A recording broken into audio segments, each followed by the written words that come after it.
হাসান ভাই সুমন ভাই বলে শালির বেটি হয়েছি রে। কোন জায়গায় সুমন ভাই রে? আরে হাবিয়াল কুটির সুমন চারচুপের বাজার দোকান। আচ্ছা ঠিক আছে, তাহলে এই যে দেখা লাগে রে।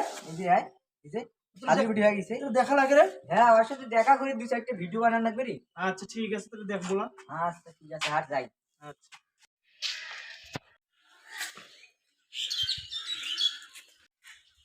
আসসালামু আলাইকুম সুমন ভাই। ওয়ালাইকুম আসসালাম। কিরে নাহিদ, ভালো আছিস? আলহামদুলিল্লাহ ভাই, কেমন আছেন? আছি আলহামদুলিল্লাহ, ভালো আছি। কি খবর তুই? আরে ভাই আইনো তোমার ঘর, তোমরা বলে শালির বেটি হয়েছেন। আরে শালির বেটি বলতো?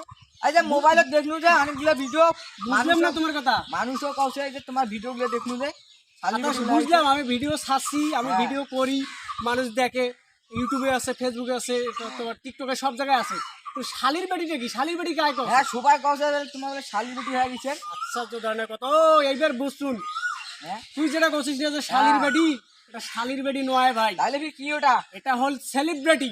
অনেকে কভার পায়, অনেকে কভার পায় না। এটা শালির বেটি নয়, এটা হল সেলিব্রিটি। যারা যায় কয় যে এটা শালির বেটি, তার তুই বুঝি কবো যে ভাই এটা শালির বেটি নয়, এটা হল সেলিব্রিটি।